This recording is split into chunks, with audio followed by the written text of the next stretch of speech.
पेश खिदमत है आज की बड़ी खबरें फरजाना मोहम्मद शाहिद की आवाज में।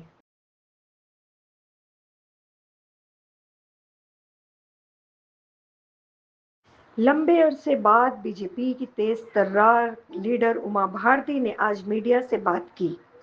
उन्होंने कहा कि प्राइम मिनिस्टर नरेंद्र मोदी ने 75 बरस तक बने रहने की बात कभी नहीं कही थी।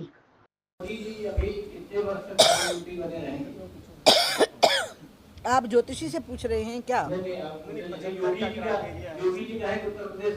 हम तो ये चाहेंगे कि जब तक 370 हो गया, हट गई, राम मंदिर का उद्घाटन हो गया, यूनिफॉर्म सिविल कोड आ जावे, वन नेशन वन इलेक्शन हो जावे और गंगा जी का पानी एक घूंट पी के ही तर्पण हो मोदी जी के द्वारा उनकी माता जी का, तो उसके बाद हम मान लेंगे कि फिर वो कहेंगे तो विचार करेंगे, नहीं तो 10-20 साल तक उनको रिटायर नहीं होने देंगे।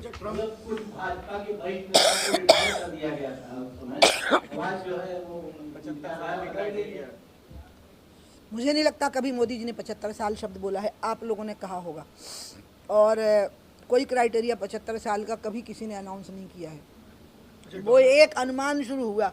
अब आप देखिए ना, मुझे नेपाल का बताइए, आंदोलन किसने किया? जैन जी ने।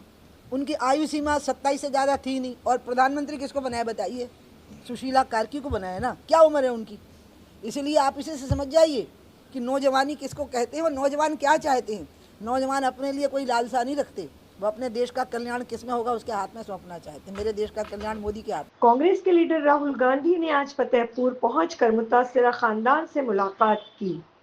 उन्होंने कहा कि मैं और कांग्रेस पार्टी मुतासिरा खानदान की हर तरह से मदद करेंगे। आपके आने से पहले मुलाकात नहीं करेंगे, उस बारे में कुछ बात हुई उनकी आपसे? मगर आपने देखा, परिवार ने तो मुझसे मीटिंग की, आधा घंटा बातचीत की। आज सुबह उन्होंने कहा कि आज सुबह उनको धमकाया गया, सरकार के लोगों ने उनको धमकाया और उनसे कहा कि राहुल गांधी से नहीं मिलना है, आप वीडियो पे कहिए। ये उन्होंने हमें बताया है। देखिए, वो जरूरी बात नहीं है। मेरा सुनिए, वो जरूरी बात नहीं है। मुझसे मिले मुझसे ना मिले वो जरूरी बात नहीं। जरूरी बात ये है कि अपराधी नहीं। सर, मांग क्या किया है? ये इन्होंने कोई गलती नहीं की है। इनके बेटे को, भाई को मारा गया है।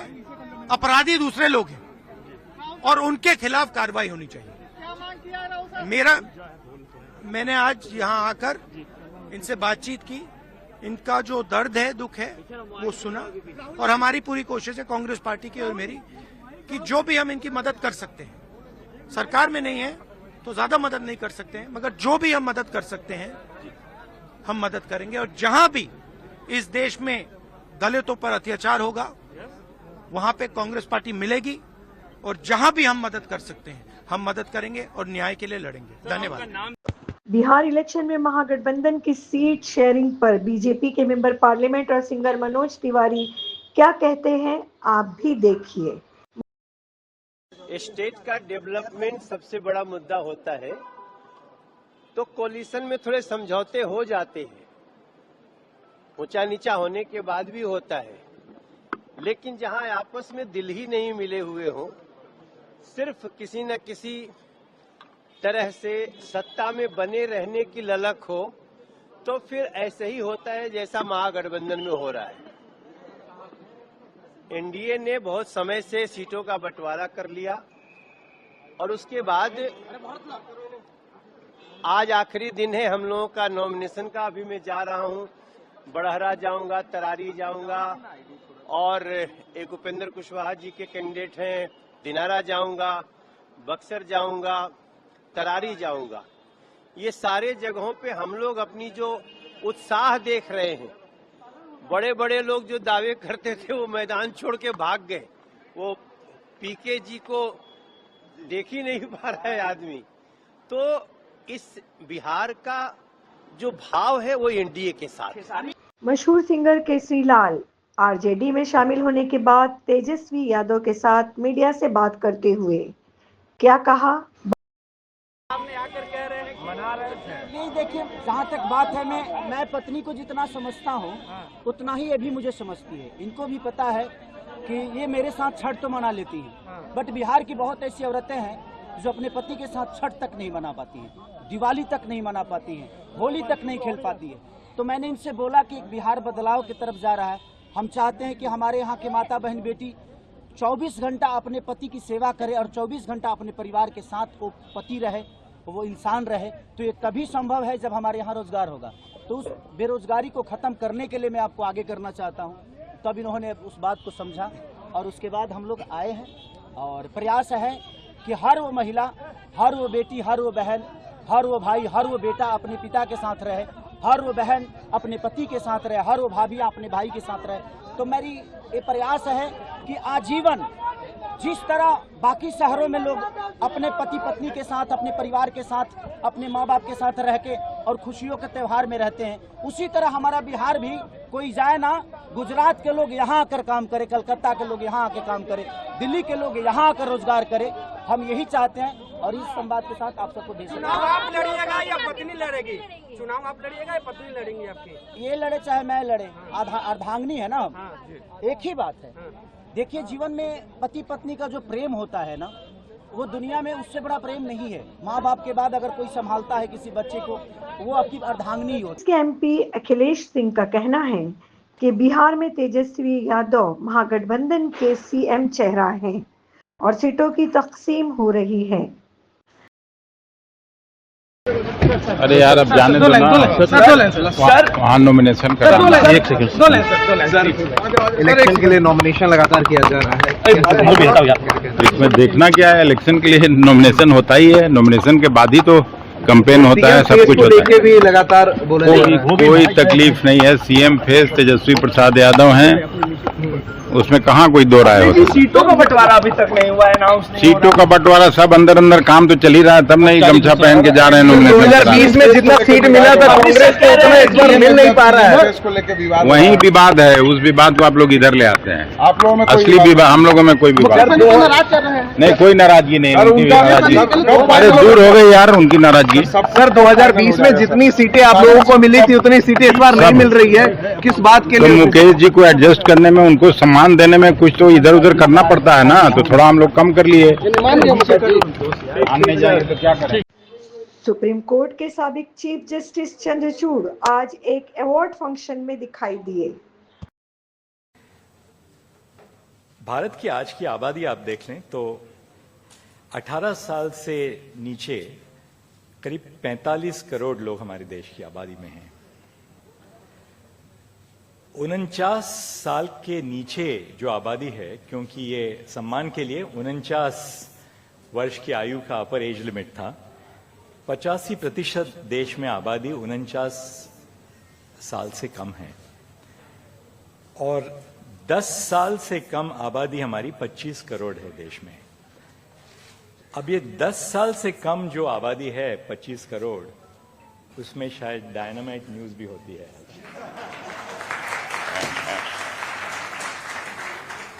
और वैसे देखा जाए तो अपनी ऊर्जा से, कार्य की उत्सुकता से, मैं समझता हूं कि मेरे निकटतम दोस्त मनोज टिब्रेवाल जी उसमें गिने जाएंगे।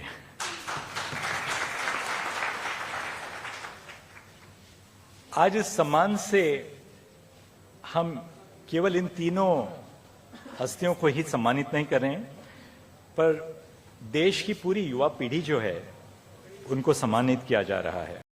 एनसीपी शरद पवार ग्रुप के लीडर रोहित पवार ने आज कॉलेज और यूनिवर्सिटियों में आरएसएस पर पाबंदी लगाने की अपील की है। ऐसा बताया होगा कि यूनिवर्सिटी में या कॉलेजेस में आरएसएस का वहां पे बैन होना चाहिए। अगर महाराष्ट्र की बात करो तो ये जो यूनिवर्सिटी है, जैसे पूना है, नागपुर है और बहुत सारे यूनिवर्सिटीज है, उस यूनिवर्सिटी में जो प्रमुख पद पे आज जो भी डीन हो या वहां के जो प्रमुख है यूनिवर्सिटी के, वो उनको अगर आप देखो तो बहुत सारे लोग ये आरएसएस के लोग हैं। और जिस तरीके से आरएसएस के लोग वहां पे बैठना चालू कर दिए, वहां पे इस यूनिवर्सिटी की एजुकेशनल क्वालिटी ये गिरते गई। अभी हम साइंस के बारे में बात करते हैं, लेकिन ये बात चालू किस बारे में कर रहे हैं कि ये कोई अलग टाइप का जो वैदिक एजुकेशन है उसके बारे में वो बात करना चालू कर दिए। इसलिए एजुकेशन में इस चीजें, दुनिया आर्टिफिशियल इंटेलिजेंस की तरफ जा रही है, लेकिन हम पीछे पीछे जा रहे हैं। अभी जो आईटी में है उनको काम से निकाला जा रहा है क्योंकि नई टेक्नोलॉजी आ रही है, और जो डिग्री लेके बैठ के उनको काम नहीं। लेकिन ये जो यूनिवर्सिटी है, उस यूनिवर्सिटी में एजुकेशन सिस्टम में एक आध व्यक्ति जब अप्रोच होता है, जब नया एडमिशन होता है, तो उसको आरएसएस के पॉम्पलेट वहां पे दिए जाते हैं। इसलिए आरएसएस की जो संस्था है, उसके जो कार्यकर्ता है, वो युवा पीढ़ी को अलग डायरेक्शन पे लेके जा रहे हैं, न कि प्रोग्रेसिव डायरेक्शन को लेके जा रहे हैं। इसलिए जो मांग वहां पे की गई है एजुकेशन सिस्टम में, आरएसएस हो या कोई भी पक्ष हो, कोई भी पॉलिटिकल चीज है, उस यूनिवर्सिटी में या कॉलेज में सिखाई नहीं देनी चाहिए और चर्चा नहीं होनी चाहिए। ऐसे हम सबकी भूमिका है। दिल्ली कांग्रेस की अलका लांबा ने आज बीजेपी की स्टूडेंट्स विंग के कारनामों का भांडा फोड़ा। देखिए अलका लांबा ने आज की प्रेस कॉन्फ्रेंस में क्या कहा। साथियों, भाजपा शासित राज्य मध्य प्रदेश के मंदसौर के एक सरकारी कॉलेज से एक शर्मसार करने वाली घटना सामने आ रही है। नारा था बेटी बचाओ, पर हो रहा है बेटी फिल्माओ। बेटी बचाओ का नारा देने वाले ही बेटियों को जो है फिल्मा रहे हैं, वीडियो बना रहे हैं। कब बना रहे हैं? जब बेटियां कपड़े बदल रही हैं। गवर्नमेंट कॉलेज में एक कार्यक्रम के दौरान, सांस्कृतिक कार्यक्रम के दौरान, कुछ छात्राएं कपड़े बदलने के लिए कमरे में जाती हैं और अखिल भारतीय विद्यार्थी परिषद, जो भाजपा और संघ द्वारा पोषित संगठन है, इन्हें इनके कपड़ों से पहचानने की जरूरत नहीं है, इन्हें इनके संगठन से पहचानने की जरूरत है, जिनका नाम है अखिल भारतीय विद्यार्थी परिषद, जो भाजपा आरएसएस की चाल चरित्र चेहरे को एक बार फिर से बेनकाब करता है। कॉलेज का यह वीडियो है, कार्यक्रम के दौरान का है। छात्राएं कपड़े बदलने के लिए जाती हैं और 4 छात्र जो अखिल भारतीय विद्यार्थी परिषद के नेता हैं, नाम है नेता का उमेश जोशी, दूसरे का नाम है अजय गौड़, तीसरे का नाम है हिमांशु बैरागी, चौथे का नाम सामने नहीं आ रहा और फरार बताया जा रहा है। ये चारों लोग छात्राओं के कपड़े बदलते हुए की वीडियो को फिल्मा रहे थे और जब छात्राओं को शक हुआ, उन्होंने प्रिंसिपल से जाकर शिकायत की कि उन्हें ऐसा लग रहा था कि जब वो कपड़े बदल रही थी तो कोई उन्हें फिल्माने का, वीडियो बनाने का काम कर रहा था। वो डरी हुई थी, सहमी हुई थी, क्योंकि वो कपड़े बदल रही थी। प्रिंसिपल ने तुरंत सीसीटीवी कैमरे को खंगाला और उसमें सच्चाई सामने आती है कि 4 अखिल भारतीय विद्यार्थी परिषद के जो लड़के हैं, नेताजी ने ये बता रहे हैं, वो देखिए किस तरीके से एक दूसरे के कंधे पर चढ़कर मोबाइल से छात्राओं के वीडियो बना रहा है। ये चल रहा है मध्य प्रदेश में, जहां भाजपा की सरकार है, सरकारी कॉलेज है और सारे के सारे अखिल भारतीय विद्यार्थी परिषद से जुड़े हुए छात्र बताए जाते हैं। अभी पता लगता है कि इन सीसीटीवी फुटेज, जिसमें चुनाव आयोग कहता है कि ये साझा नहीं की जानी चाहिए थी, लेकिन ये बना भी रहे हैं और साझा भी करते हैं। उत्तर प्रदेश कांग्रेस के सदर अजय राय ने आरएसएस के बारे में क्या कहा, देखिए। संघ पूरी तरीके से आज की स्थिति में हमने पत्र लिखा है गृह मंत्री जी को कि इसको प्रतिबंधित किया जाए, क्योंकि ये देश विरोधी संगठन है, समाज विरोधी है और ये अपने स्वयंसेवकों को नहीं छोड़ते, अपने आप स्वयंसेवकों को और स्वयंसेवकों का उत्पीड़न करते हैं, मानसिक, शारीरिक, आर्थिक और यौन उत्पीड़न करते हैं। ऐसे संगठन को तुरंत प्रतिबंधित किया जाए, इनके ऊपर कार्रवाई की जाए। होम मिनिस्टर अमित शाह आज बीजेपी के उम्मीदवारों का हौसला बढ़ाने बिहार पहुंचे। एक चुनाव रैली में तकरीर करते हुए उन्होंने क्या कहा, आप भी सुनिए। गरीबों को सुविधा से युक्त किया, देश को सुरक्षित किया और बिहार के लिए भी ढेर सारे काम करे हैं। पहले मैं आपको नीतीश जी की सरकार ने जो करा है वो बता रहा हूं मैं। अब 1.67 करोड़ लोग, 1,67,00,000 परिवार में 125 यूनिट बिजली मुफ्त में देने का काम नीतीश कुमार की एनडीए सरकार ने किया है। वृद्ध, विधवा, दिव्यांगों के पेंशन में 3 गुना बढ़ोतरी कर 1100 रुपये तक पहुंचाया और हर जीविका बहन के खाते में 10,000 रुपया मोदी जी और नीतीश जी ने ट्रांसफर कर दिया है। लगभग इतने इंफ्रास्ट्रक्चर के काम करे कि बिहार के एक कोने से दूसरे कोने में जाने में कहीं पर भी 5 घंटा नहीं लगता है। ये विकास मोदी जी और नीतीश जी ने मिलकर यहां पर करा है। इस सारण प्रमंडल में हमारी सरकार आने के पहले पलायन भी होता था और फिरौती, हत्याएं, अपहरण की इंडस्ट्री भी चलती थी।